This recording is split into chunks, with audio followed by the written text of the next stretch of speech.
What we've experienced in Wikileaks is that there is a big potential for providing whistleblowing services on the internet. So a place where someone that has information but cannot publicly disclose it, where this person can go and leave this information anonymously for someone else to publish it.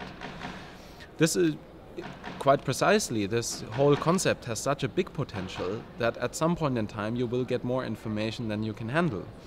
And the question of how to publish a certain information, of where to draw a line between privacy and the public interest, this question becomes very complicated. And it becomes so complicated that me and a few others, we felt it needs a more complex answer than what Wikileaks can offer.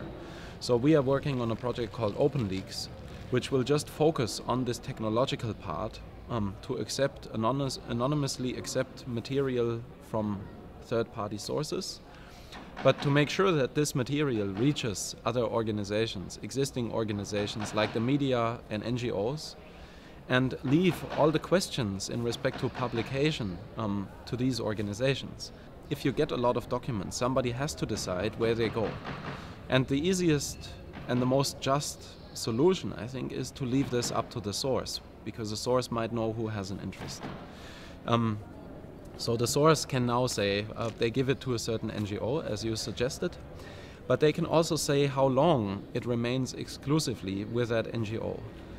With NGOs, this exclusivity is not so important, but it's important with media organizations, because every reporter that gets information wants a scoop. This is the economy of how media works. But on the other hand, the source wants maximum distribution.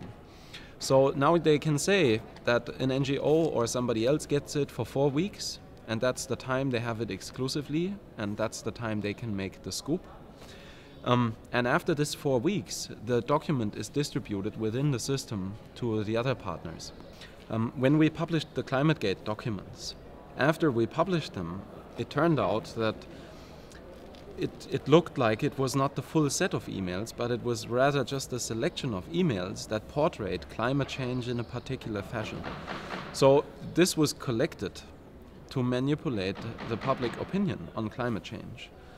So for us, while this became clear and people on Twitter were discussing it and stuff like this, a few people realized this, but it did not reach the masses, I think. And if you do these kind of publications, the only group that can help you to reach the masses is the media and some very high-profile NGOs. So if you involve these people in the publication process, they will make sure that such material gets the proper research, that it gets the proper context, because that is what the press provides you, context. They tell you the full story, they tell you what's around the documents, not just the documents, but also what is around them and how you have to put them into a context. And that's really important for people to understand. So with such a publication, I hope that in the future it would actually be much more effective and efficient, because people would get the full story around this material and not just the material. I come professionally, I come from an engineering background. So I've studied just mechanical engineering for a while. My family has some kind of tradition in that as well. And I studied computer science, and I worked as an engineer designing things. What the biggest difference, I think, is that Wikileaks is a hack. It's a proof of concept. It was a great idea that Julian had at some point in time, and it was implemented to see if it just works out. But there's no real underlying design consideration. It was not meant to scale. It wasn't. No one thought about how to sustain it for, I don't know, a decade or even longer. How can the project grow?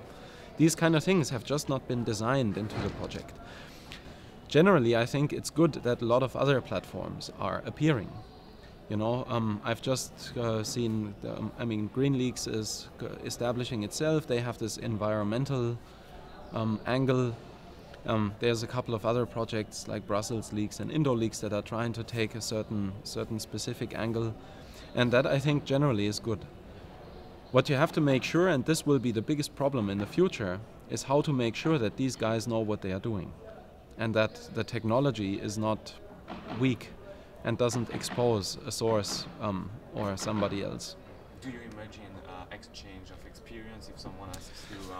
Yes, well, that's generally something we are really interested in. So one of the biggest components that we offer as a project is a knowledge database. This is also what's very time consuming to build at the moment, where we just want to publish all the expertise that we make.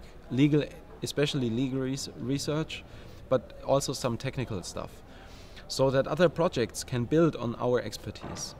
You know, generally, I think the future is a lot about sharing.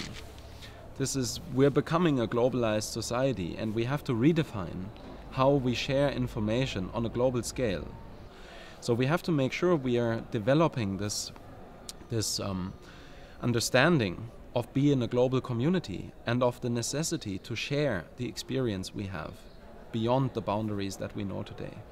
So we're not trying to build a business model here where we're trying to keep the secrets to us so nobody else can come up with a solution.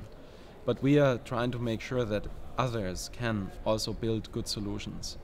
And then in the end, I think it's always better to have a democratic field with lots of solutions around, and people can pick what they think is accurate, rather than trying to build the biggest empire or something like this.